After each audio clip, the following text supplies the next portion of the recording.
All right, welcome back to the channel. So, Errol Spence Jr. and Jermell Charlo, in my opinion, two of the top five pound for pound fighters in the world, are both in the same training camp with each other, with the best trainer in boxing, Derek James, maybe sparring together. Let's talk about that in this video.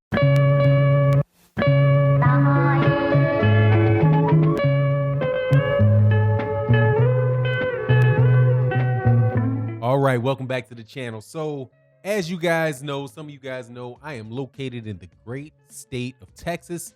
And it just so happens that I moved to the state in Texas at the time when it may just be the hottest boxing spot in the world. And that is because in Dallas, Texas, there are two fighters that train with each other and have the same trainer. Both of these fighters are going to be on pay-per-view fights later this year, and both of them are well suited to help each other prepare for their opponents that ain't nowhere near the level of each other. And those guys are Errol Spence Jr. and Jermell Charlo. The trainer is Derek James. They just released a picture of these guys going into training.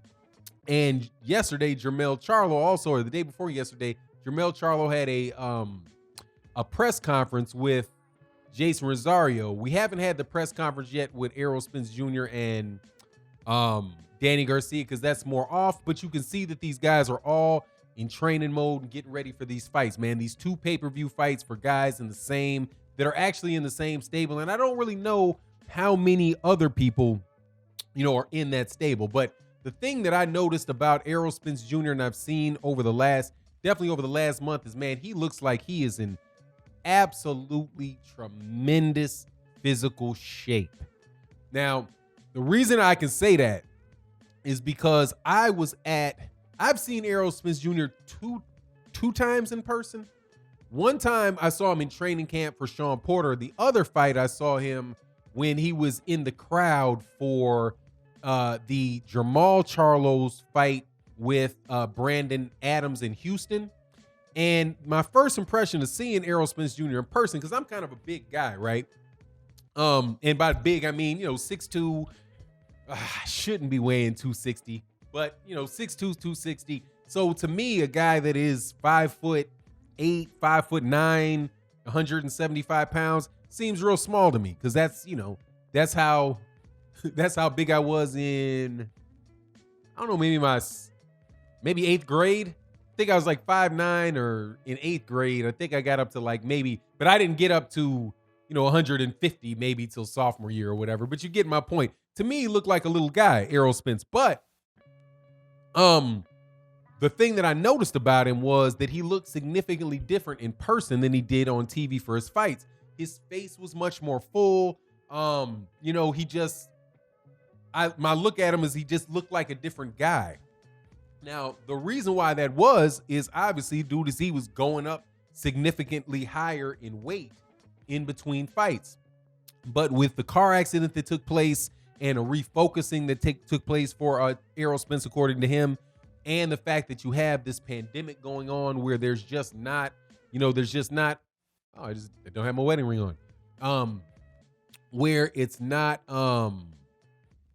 possible it's possible, but it's a lot harder to go do things outside of your house, and not as many big parties. It's not as much stuff to get, to lose your focus on. So the combination of those two things, obviously, Errol Spence Jr. decided that he was going to, put in a lot of work. Now, also, so in this picture, you can see the dude, he's months out from the fight. Because I do believe that their fight that they're looking for is sometime in November. I think, it's September, October, November, and December. So Gervonta Davis, I think, is in September. Is that right? And Jermell Charlo, correct. Jermell Charlo is going to be, Jermell and Jermall are going to have their card on the 26th. And in October is Gervonta Davis, Leo Santa Cruz.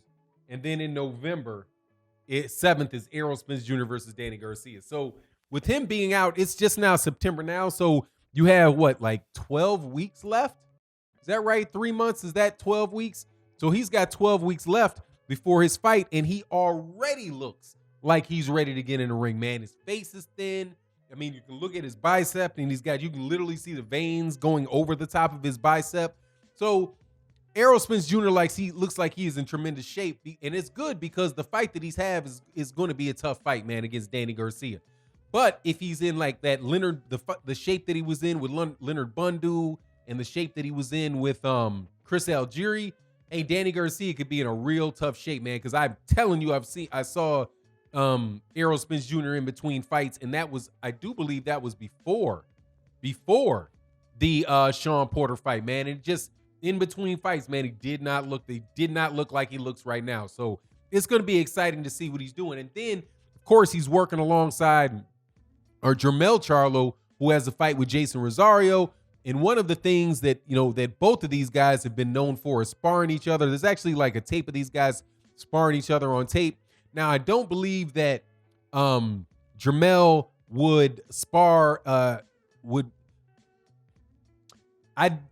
Jermell Charlo's opponent is Jason Rosario, so I'm not really sure if Errol Spence Jr. really makes a very good, like a sparring partner type of guy to mimic Jason Rosario, because Jason Rosario is orthodox, is an orthodox fighter. But these guys being in camp, both looking in tremendous shape, both fighting towards a pay-per-view, and congratulations to Jermell Charlo for headlining his first pay-per-view.